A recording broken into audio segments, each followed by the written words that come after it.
At the Dorothy Chandler Pavilion on April 15th, 1971, not long after my 8th birthday, the Academy Awards for the films of 1970 were held.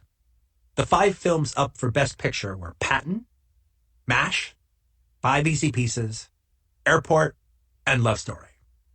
By the night of the Oscars, I had seen all five, obviously at the theater. And the film I was rooting for, MASH, I saw 3 times. I saw practically every big movie that year.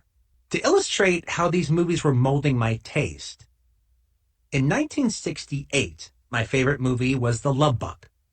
In 1969, my favorite movie was Butch Cassidy and the Sundance Kid. But by 1970, my favorite movie was MASH, an anarchist-themed military sex comedy. Nothing made me laugh harder than Hot Lips, Sally Kellerman, being exposed in the shower. Or Radar, Gary Berghoff, placing the microphone under the bed as Hot Lips and Frank Burns fucked. Then Trapper John, Elia Gould, broadcasting it throughout the camp. However, the whole middle section with Payless, the camp dentist going through homosexual panic never meant anything to me. Of course not. It's the lousiest part of the film.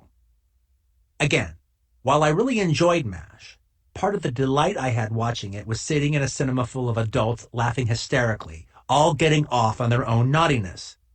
Not to mention the fun I had going back to school and describing those scenes to the other kids in my class, who could never have dreamed of seeing a movie like MASH, or The French Connection, or The Godfather, or The Wild Bunch, or Deliverance. There was usually one other kid allowed to see some of the wild shit I saw. Because I was allowed to see things the other kids weren't, I appeared sophisticated to my classmates. And because I was watching the most challenging movies of the greatest movie-making era in the history of Hollywood, they were right. I was. I asked my mom about it. She said, "Quentin, I worry more about you watching the news. A movie's not going to hurt you."